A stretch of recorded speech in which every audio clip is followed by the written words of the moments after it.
But first, let's talk about the fact that this game has mastered the console to PC pipeline. So when I say this is the future of gaming and gaming is changing, I think this Stellar Blade approach is exactly what I think you're going to see a lot of other companies emulate. I think you're seeing a lot of companies try this debut on console, then drop on PC sort of pipeline.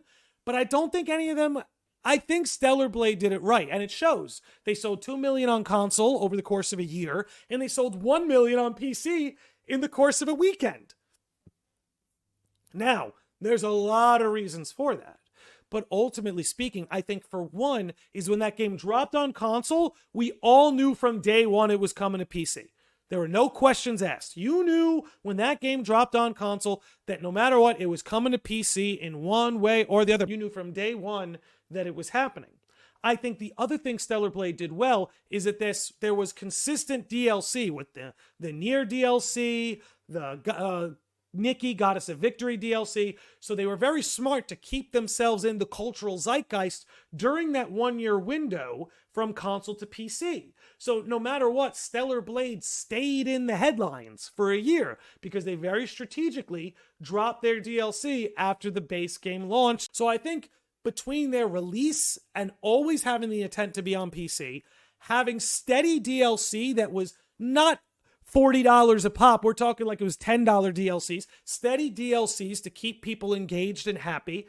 And then boom, hit them on PC, clean cut 1 year later. A little bit more than a year. I think it was like 14 months. But it was very clean, it was very crisp, and it was rolled out beautifully. Speaking of which, we need to talk about those Stellar Blade numbers and why it's an example of things are changing. The PC version of Stellar Blade is Sony's biggest single player launch on Steam ever. I believe they topped out at like 190,000 people playing at once. Again, this coming from a studio that is a fraction of the size of the big players.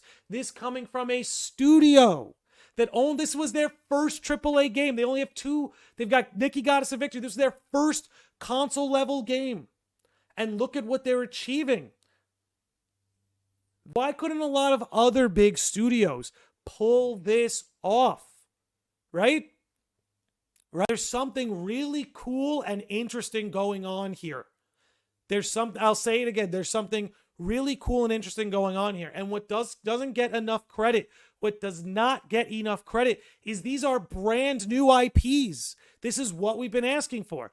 Brand new IPs that are absolutely crushing it up against IPs that have been around since we were kids. To me, that's exciting stuff, and it's the sign of a much healthier game industry than the game industry of 5 years ago. You want to know what having a healthy budget does for a studio, does for gaming? Shift Up massively upgraded its 3D scanning setup.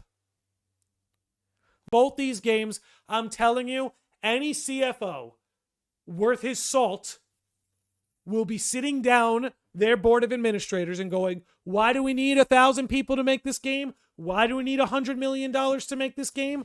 They made that game with a fraction of the people and a fraction of the cost, and it's outselling our games. Well, maybe not outselling, but it's outperforming our games. A story that does not get talked about enough.